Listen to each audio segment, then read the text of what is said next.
Бидний сэтгэл бол гэрлийн элч юм аа. Харин бидний бие махбод бол лааны их бие. Лааны гэрлийг унтраах хаваас гэрэл гарахгүй ч лааны их бие нь байсаар л. Тийм үү? Түүнтэй нэгэн адил та нас бараад байхгүй болсон ч таны бие байж л байна. Харин биеийн тань эдэс бүрийг гэрэлтүүлж байсан элч буюу сүнс тань яван оддог. Энэ бол амьдралын эрчим прана. Энийг бид мэдэрдэггүй, анзаардаггүй. Прана нь таны эргэн тойронд аавра буюу гэрлэн бүрхүүл үүсгэдэг юм. Та гэрлэн биеийг харж чаддаг байсан бол аливаа өвчин эхэндээ гэрлэн биеинд үзэгдэж дараа нь махан биеинд тусдгийг олж харах байсан. Таныг өвдөхөөс 6 сарын өмнө таны гэрлэн биед өөрчлөлт орсон байдаг.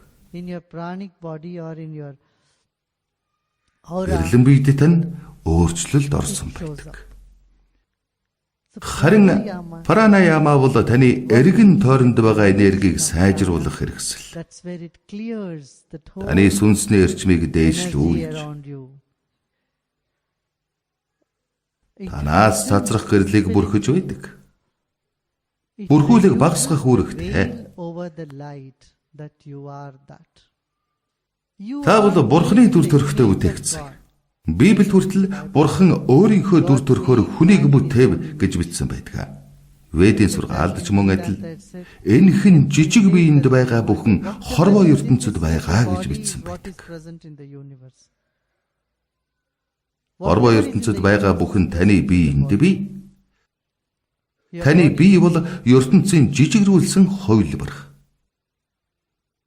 Таны сүнс бол Тэнгэрлэгийн нэгэхэн хэсэг. Бидний амин эрчим бол окторгуйн эрчмийн нэгэхэн хэсэг.